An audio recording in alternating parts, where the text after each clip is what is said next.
திருமண விழாவிற்கு வந்த இருவர் திடீரென மாயம். ஒரு வாரத்திற்கு பிறகு பாழடைந்த உரை கிணற்றிலிருந்து சடலமாக மீட்கப்பட்ட பயங்கரம். மின்வேலியில் சிக்கி உயிரிழந்த இருவரது சடலங்களையும் விவசாய தோட்ட உரிமையாளர்கள் சத்தம் காட்டாமல் கிணற்றில் தூக்கி போட்டது அம்பலம். விவசாய தோட்ட உரிமையாளர்கள் போலீசில் சிக்கியது எப்படி? பின்னணி என்ன?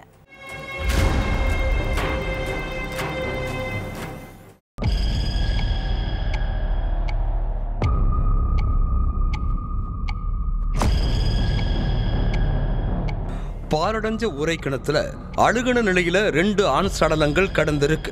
அதை பார்த்த அந்த ஏரியா மக்கள் உடனடியா போலீஸுக்கு தகவல் சொல்லியிருக்காங்க. தீயணைப்பு படை வீரர்களோட ஸ்பாட்டுக்கு போன போலீஸ் கிணத்துக்குள்ள இருந்த சடலங்களை மீட்டு அவங்க யாருன்னு விசாரணை நடத்தியிருக்காங்க.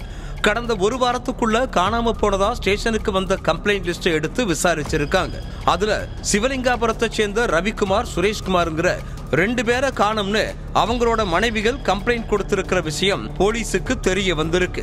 அதுக்கப்புறம் ரவிக்குமார், சுரேஷ்குமார் 2 பேரோட மனைவிகளையும் உறவினர்களையும் நேர்ல கூப்பிட்டு வந்து சடலத்தை காட்டினப்ப அது ரவிக்குமார், சுரேஷ்குமாரோட சடலங்கள் தாங்கிறது உறுதியாகி இருக்குது.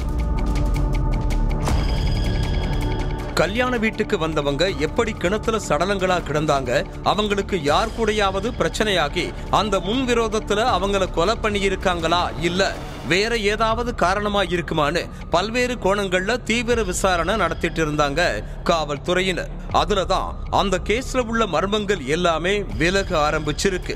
விருதுநகர் ஆலங்குளம் பக்கத்துல உள்ள தொம்பைக்குளத்தை சேர்ந்த விக்னேஷுக்கும் ராஜபாளையத்தை சேர்ந்த முத்துப்பிரியாவுக்கும் கடந்த 31ஆம் தேதி வேப்பிலைப்பட்டியில உள்ள கங்கையம்மன் கோயில்ல கல்யாணம் நடந்திருக்கு. கல்யாணத்துக்கு முன்னாடி நாள் நைட்டு விக்னேஷோட சொந்தக்காரங்களான ரவிக்குமாரும் சுரேஷ்குமாரும் குடும்பத்தோட வேப்பிலைப்பட்டிக்கு போயிருக்காங்க. அன்னைக்கு கோயில் மண்டபத்துல தூங்கிட்டு இருந்த ரவிக்குமாரும் சுரேஷ்குமாரும் மறுநாள் காலையில 4 மணி அளவுல இயற்கை உபாதை கழிக்கிறதுக்காக போயிருக்காங்க. அப்படி போனவங்க ரொம்ப நேரமாகியும் கோயில் மண்டபத்துக்கு மறுபடியும் வரல. 2 பேரையும் பல இடங்களையும் தேடி பார்த்தும் எந்த தகவலும் கிடைக்காததால அவங்களோட மனைவிகள் அப்பை நாயக்கன்பட்டி போலீஸ்ல கம்ப்ளைண்ட் பண்ணி இருக்காங்க. அடுத்து மிஸ்ஸிங் கேஸ் ஃபைல் பண்ண போலீஸ்காரங்க காணாம போன ரவிக்குமார், சுரேஷ்குமாரை தேடினாங்க. ஆனா கிட்டத்தட்ட 5 நாட்களுக்கு மேலாகியும் 2 பேரும் எங்க போனாங்க, அவங்களுக்கு என்னாச்சுங்கிற எந்த குளூவுமே கிடைக்கல. இந்த சூழல்ல தான் ஒரு வாரத்துக்கு அப்புறம் வேப்பிலைப்பட்டியில இருக்கிற பாலடைந்த உரை கிணத்துல இருந்து ரவிக்குமாரையும் சுரேஷ்குமாரையும் அழுகிய நிலையில சடலங்களா மீட்டு பிரேத பரிசோதனைக்காக கவர்மெண்ட் ஹாஸ்பிட்டலுக்கு அனுப்பி வச்சுட்டு புலன் விசாரணையில இறங்கி இருக்காங்க. இதுக்கு நடுவுல ரவிக்குமார், சுரேஷ்குமாரோட போஸ்ட்மார்ட்டம் ரிப்போர்ட் வந்திருக்கு. அதுல 2 பேரும் மின்சாரம் தாக்கி உயிரிழந்திருக்காங்கன்னு குறிப்பிட்டு இருந்துச்சு. அந்த பிரேத பரிசோதனை அறிக்கையை பார்த்த போலீஸ்காரங்க தோட்ட உரிமையாளர்கள் மணிகண்டன், சுதாகர சந்தேகத்தின் பேர்ல பிடிச்சு விசாரணை பண்ணாங்க.